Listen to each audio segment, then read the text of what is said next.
warahmatullahi wabarakatuh.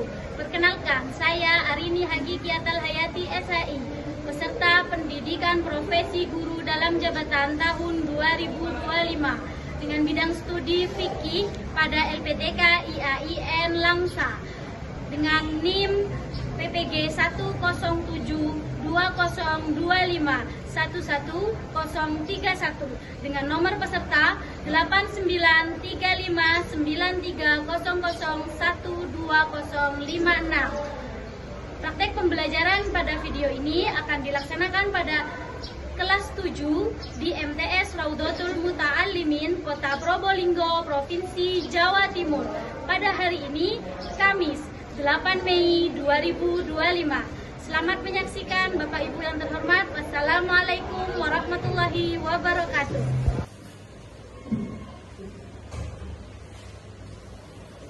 Assalamualaikum warahmatullahi wabarakatuh. Waalaikumsalam warahmatullahi wabarakatuh. Bagaimana kabarnya anak-anak hari ini? Baik. Alhamdulillah, luar biasa. Allahu Akbar. Alhamdulillah. Sudah sarapan anak-anak? Sudah. Siap mengikuti pelajaran hari ini? Siap. Sebelum kita mulai pembelajaran hari ini, sambil saya menyiapkan, mungkin ketua kelas bisa siap memimpin untuk berdoa. Silakan, ketua kelas dipimpin.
Nah, anak-anak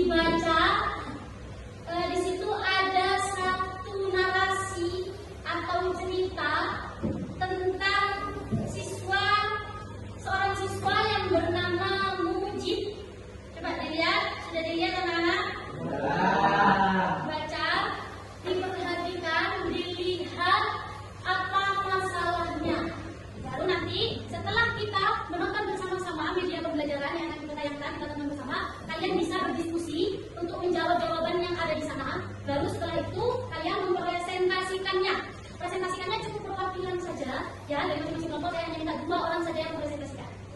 Oke? Baru setelah dipresentasikan kita akan ada sesi tanya jawab antar kelompok. Oke, silakan diperhatikan dulu.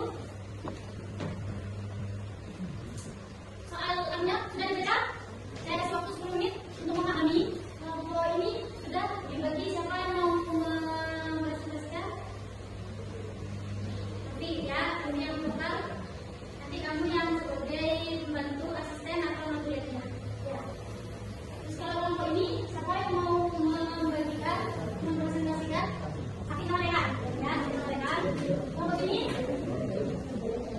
ada, ya, ya, oke, kelompok sini. Imam sama Daya. Imam sama Daya. Oke, Imam sama Daya yang presentasi, ya. Perhatikan ya, pada LKPD di situ ada petunjuk pengerjaan. Tadi anak-anak sambil lalu menunggu saya menyiapkan, anak-anak sudah membaca studi kasus berdasarkan gambar ini. Ya, ini gambarnya apa ya anak? Bisa KPBL. Nah, bisa KPBL. Apa yang ada di sana kasusnya? Ini dia. Mujib. Kamu ingat sama Mujib? Mujib ini waktu kelas 9 melaksanakan ziarah walima dan tasyakuran kelulusan di Wisata Bahari Lemah. Jarak yang ditempuh berarti dari Kota Probolinggo ziarah sampai ke Lamongan ke PBL itu sekitar 170 ya. Sholat jamaah dan jangan diperhatikan. Yang sholat jamaah.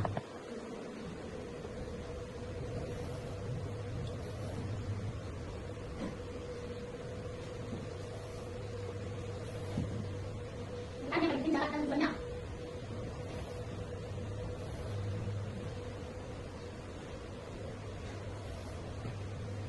Sudah ada bisa itu?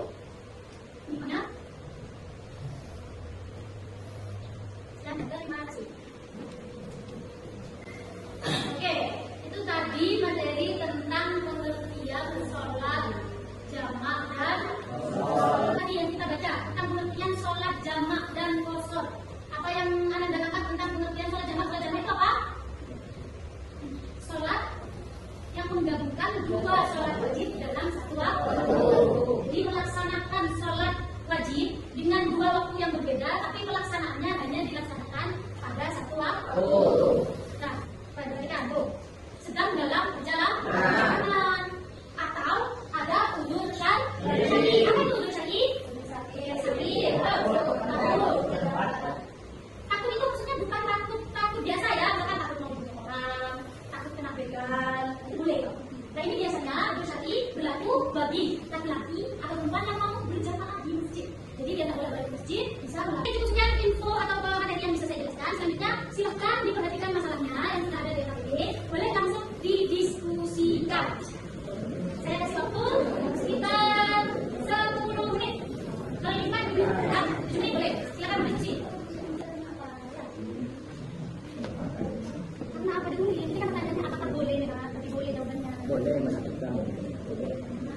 Ini ya, jawabannya.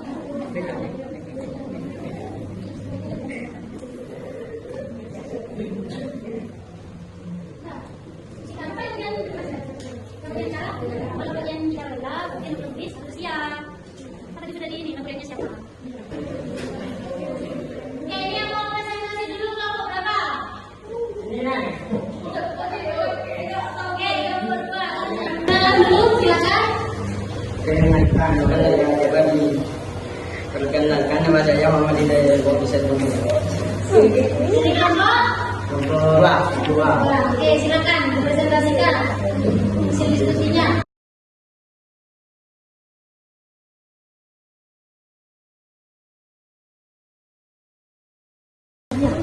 Dari kelompok 1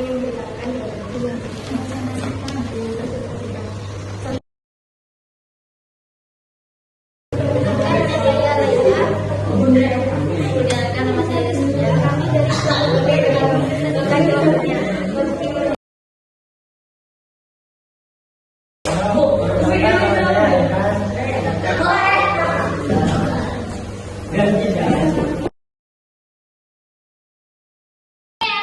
tadi kita sudah melihat presentasi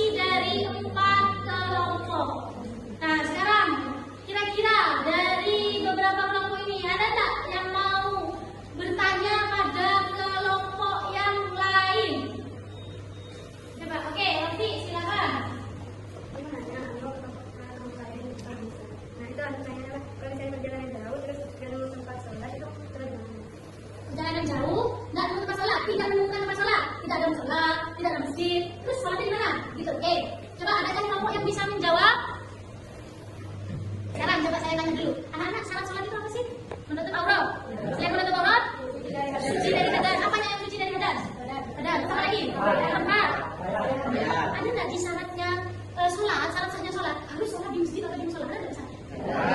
Nggak ada. Terus kalau nggak ada masjid, nggak ada musola, nggak ada tempat sholat, kira-kira sholatnya di mana? Di bis, di mobil. Di mana saja. Tapi pertanyaan dari kelompok apa? Ada. Ada apa? Kenapa jawaban di kelompok Nomor satu. kelompok satu apa yang harus dilakukan untuk terkait dengan salah satu dalam makan itu cuma jamaah aja. Bukan sholatnya itu tidak dan tidak sholat karena Allah menyukai perkara yang berbeda. Dicerna ya. Nomor satu paham. Kelompok empat nanya, kenapa kok jawaban kalian itu memberikan pilihan di jamaah tadi kosong? Padahal kan bisa digabung. Kalau bisa mudah, kenapa harus pilih yang susah? Gitu katanya kelompok empat. Kenapa jawabannya seperti itu? Oh, karena dengan jawab mestinya gimana? Berhenti. Kalau kalian rehat, kenapa kok kelompok satu menjawab boleh memilih? Karena perjalanannya berhenti. Jadi kan kita nggak tahu ya berhentinya berapa lama, itu yang maksudnya ya. Nah, karena tidak tahu kapan berhenti dan berhentinya berapa lama, makanya